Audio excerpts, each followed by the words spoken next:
You cannot begin to imagine in how many ways the world is the opposite of what you have been taught to believe. You see the guy who sells drugs to willing customers so he can feed his family as the scum of the earth, while you see the hypocrite who gives away stolen money in the name of government as a saint. You see the guy who tries to avoid being robbed by the federal thugs as a crook and a tax cheat, but see as virtuous the politician who gives away the same stolen loot to people to whom it does not belong.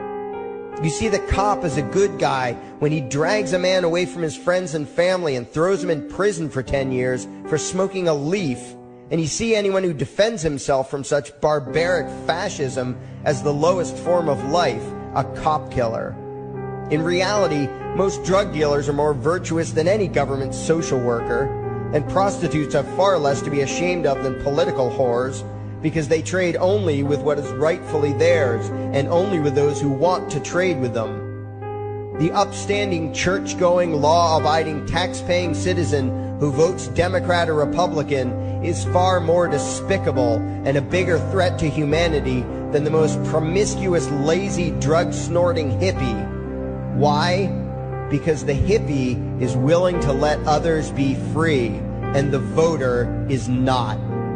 The damage done to society by bad habits and loose morality is nothing compared to the damage done to society by the self-righteous violence committed in the name of the state.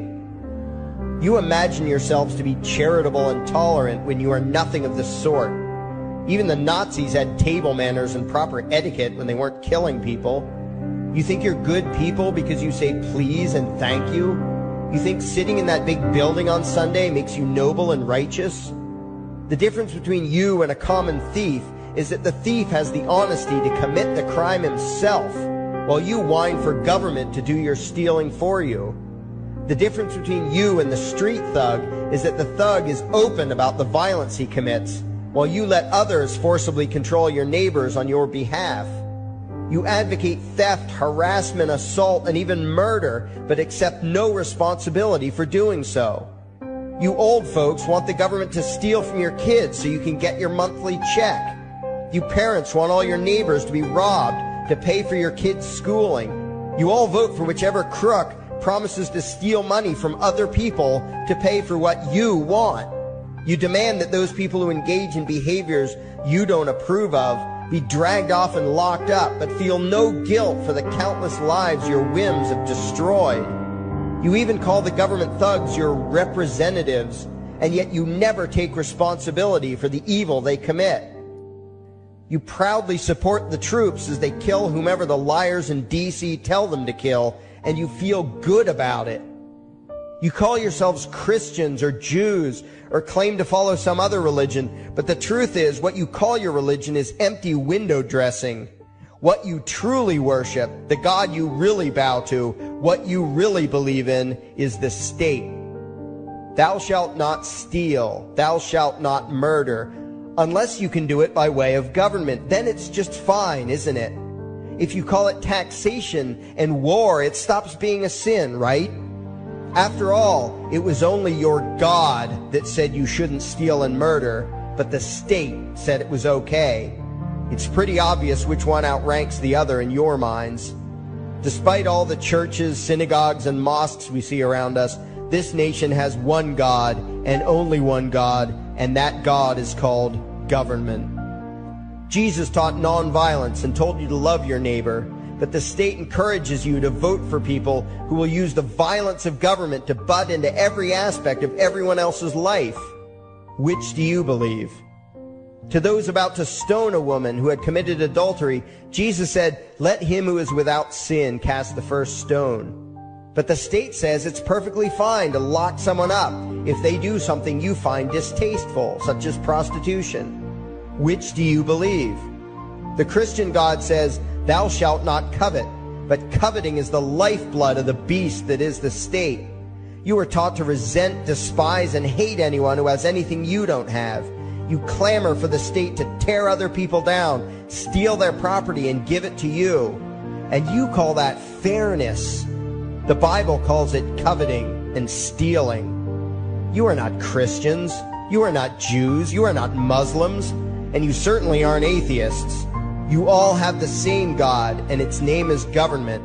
You're all members of the most evil, insane, destructive cult in history.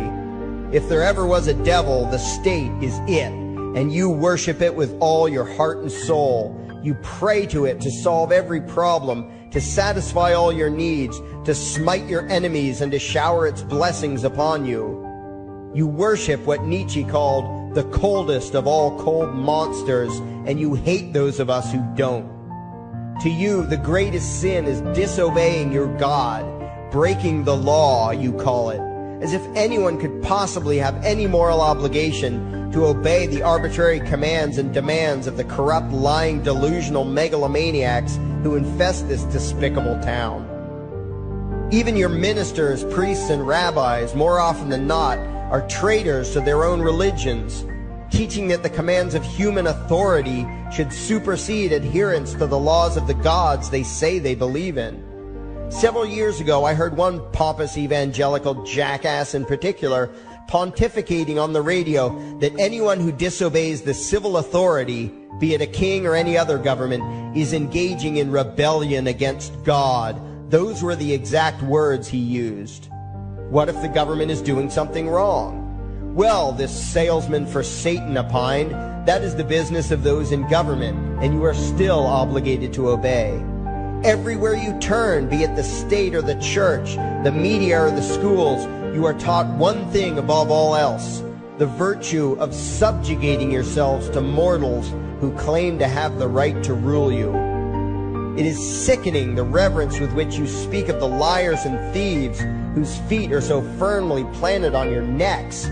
You call the congressmen and the judges honorable, and you swoon at the magnificence of the grandiose halls they inhabit, the temples they built to celebrate the domination of mankind. You feel pride at being able to say you once shook a senator's hand or saw the president in person. Ah, yes, the grand deity himself, His Royal Highness, the President of the United States of America. You speak the title as if you're referring to God Almighty. The vocabulary has changed a bit, but your mindset is no different from that of the groveling peasants of old, who bowed low, faces in the dirt, with a feeling of unworthiness and humility when in the presence of whatever narcissist had declared himself to be their rightful lord and master. The truth of the matter, back then and today, is that these parasites who call themselves leaders are not superior beings.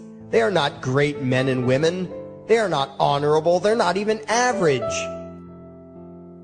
The people who earn an honest living, from sophisticated millionaire entrepreneurs to illiterate day laborers doing the most menial tasks you can imagine, those people deserve your respect.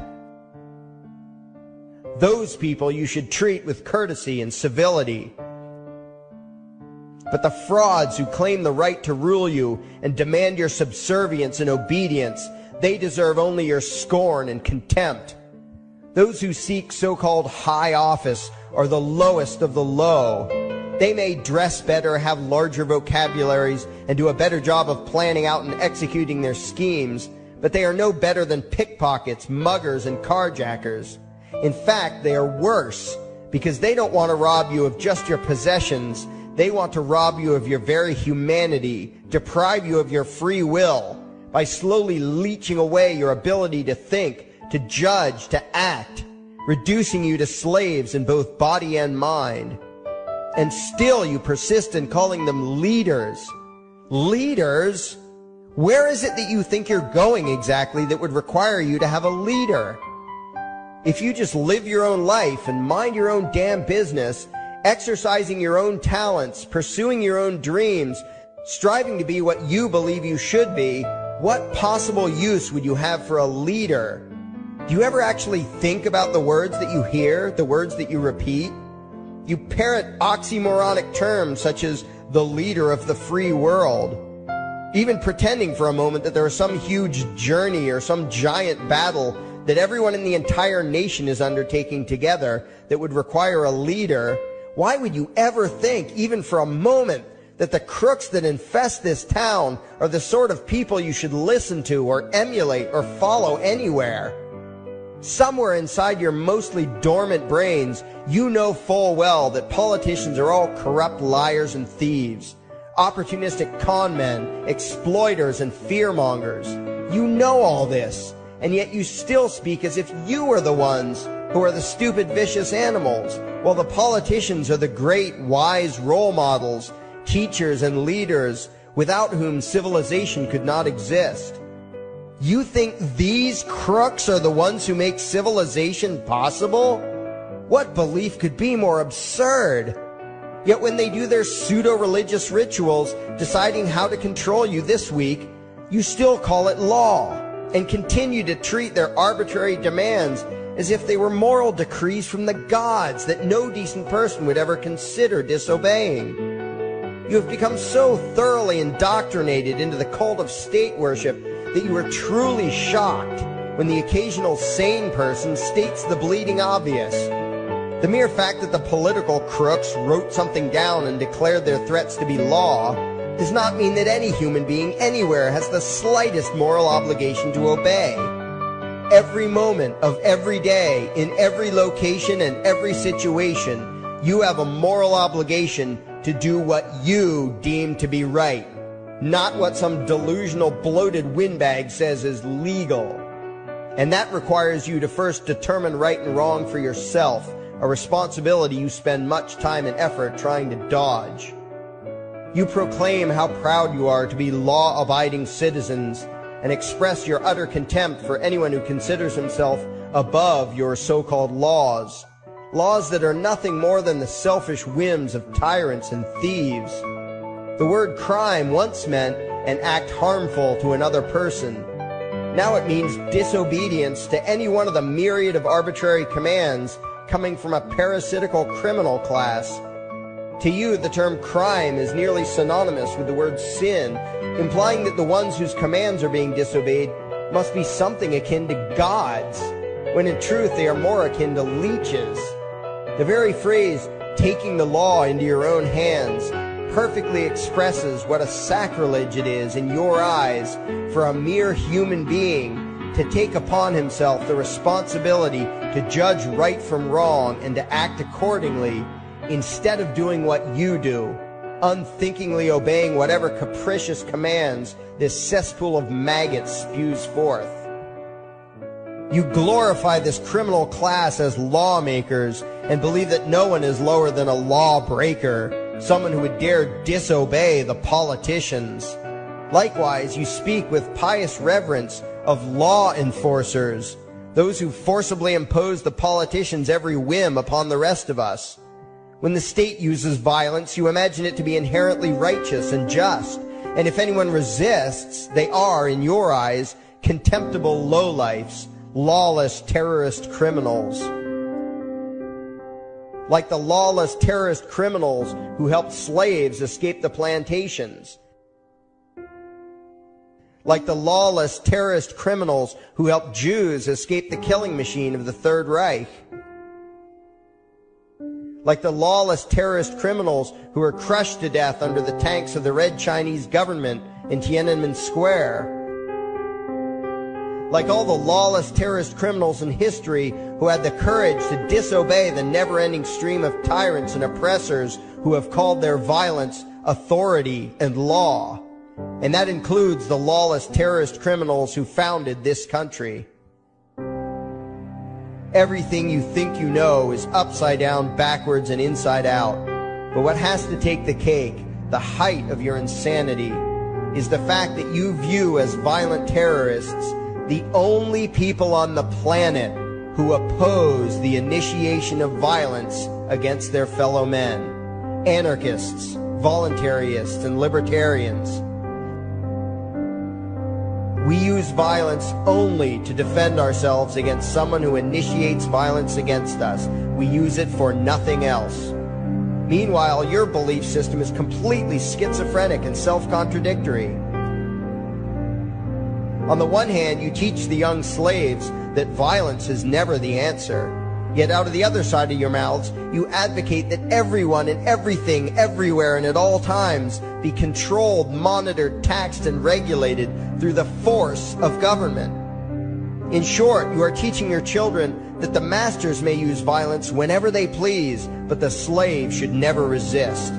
You indoctrinate your children into a life of unthinking, helpless subservience. You are putting the chains around their little necks and fastening the locks tight. And worst of all, you feel good about it. Out of one side of your mouths, you condemn the evils of fascism and socialism and lament the injustices of the regimes of Hitler, Stalin, and Mao. While out of the other side of your mouths, you preach exactly what they did. The worship of the collective, the subjugation of every individual to that evil insanity that wears the deceptive label, the common good. You babble on and on about diversity and open-mindedness, and then beg your masters to regulate and control every aspect of everyone's lives, creating a giant herd of unthinking conformist drones. You wear different clothes and have different hairstyles, and you think that makes you different. Yet all your minds are enslaved to the same club of masters and controllers. You think what they tell you to think and do what they tell you to do while imagining yourselves to be progressive, thinking, and enlightened. From your position of relative comfort and safety, you now condemn the evils of other lands and other times while turning a blind eye to the injustices happening right in front of you. You tell yourself that had you lived in those other places, in those other times, you would have been among those who stood up against oppression and defended the downtrodden. But that is a lie. You would have been right there with the rest of the flock of well-trained sheep, loudly demanding that the slaves be beaten, that the witches be burned, that the nonconformists and rebels be destroyed. How do I know this? Because that is exactly what you are doing today. Today's injustices and oppressions are fashionable and popular, and those who resist them, you tell yourselves, are just malcontents and freaks, people whose rights don't matter, people who deserve to be crushed under the boot of authority. Isn't that right? You bunch of spineless, unthinking hypocrites, look in the mirror. Take a good look at what you imagine to be righteous and kind. You are the devil's plaything. The crowds of thousands wildly applauding the speeches of Adolf Hitler, that was you. The mob demanding that Jesus Christ be nailed to the cross, that was you. The white invaders who celebrated the wholesale slaughter of those godless redskins, that was you. The throngs filling the Colosseum, applauding as the Christians were fed to the lions, that was you. Throughout history, the perpetual suffering and injustice occurring on an incomprehensible scale, it was all because of people just like you, the well-trained, thoroughly indoctrinated conformists, the people who do as they're told, who proudly bow to their masters, who follow the crowd, believing what everyone else believes and thinking whatever authority tells them to think. That is you. And your ignorance is not because the truth is not available to you. There have been radicals preaching it for thousands of years. No, you are ignorant because you shun the truth with all your heart and soul. You close your eyes and run away when a hint of reality lands in front of you. You condemn as extremists and fringe kooks those who try to show you the chains you wear because you don't want to be free. You don't even want to be human. Responsibility and reality scare the hell out of you, so you cling tightly to your own enslavement and lash out at any who seek to free you from it. When someone opens the door to your cage, you cower back in the corner and yell, "Close it, close it." Well, some of us are finished with trying to save you. We've wasted enough effort trying to convince you that you should be free.